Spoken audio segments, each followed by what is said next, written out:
Comme Azul, bonsoir. Le pire dans ce régime n'est pas dans son incapacité à s'amender, ni dans son obstination à se maintenir à la tête de ce pays contre la volonté populaire, ni même dans cet acharnement suicidaire à continuer de ravager ce qui reste de ce malheureux pays. Non. Le pire n'est pas en lui, parce que dans la réalité des choses, si nous pouvions prendre de la hauteur et le voir tel qu'il est devenu, ce régime a déjà trépassé. Même si dans un spasme de mort, ses griffes ne se sont pas desserrées, qui continuent d'étouffer la vie. Non, le pire n'est plus en lui, ce système, lui qui n'est plus là, lui qui a été balayé par le souffle puissant du renouveau. Et ce qui l'agite, ce qui le fait bouger, ce qui lui donne une apparence de vie,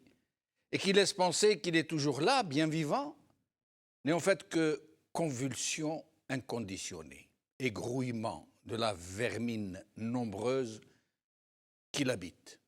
et qui l'agite. Le pire n'est pas dans le cadavre de ce régime en décomposition avancée. Le pire n'est pas non plus dans cette gérontocratie galonnée qui continue de l'infester, ni dans ces commis empressés, hyper zélés, qui tentent de faire croire en la pérennité d'un État qui n'a jamais vraiment existé, si ce n'est par la rapine, le crime, le cérémonial stérile, les logorées séniles, les fonds de commerce mémoriels. Le pire est ailleurs. Il est dans ces minorités en rade qui ne parviennent pas à faire corps avec leur peuple, entrer dans les rythmes profonds de leur société, mais qui sont tellement disposés à s'agglutiner autour des concepts glauques, qui voudraient bien, pour se donner de la contenance, se revendiquer d'idéologie, de laïcité, d'islamisme, de démocratie, de théocratie, de vision civilisationnelle, de projet de société, mais qui semblent n'être que les fruits mal digérés de gestations avortées avant que de se former, et dont on ne sait plus de qui elles sont la lointaine filiation, puisque les unes, comme les autres, se revendiquent de visions importées en kit, pathétique mimétisme de postures et de modèles dont elles n'ont vécu ni les parcours historiques intrinsèques, ni encore moins les spécificités propres aux peuples et aux civilisations qui y ont baigné de tout leur être collectif, qui les ont adaptés, qui les ont surpassés ou qui les ont semés sur les routes du temps, au gré des vicissitudes de l'histoire. Oui, le pire et qui intoxique le climat ambiant réside dans ces minorités en rade, tourmente, véhémente d'exécration et d'exclusion,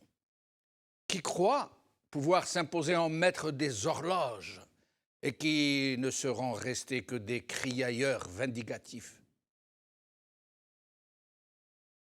Nombreux parmi nous tous, on l'entend penser que ces empêcheurs du Hirak de tourner en rond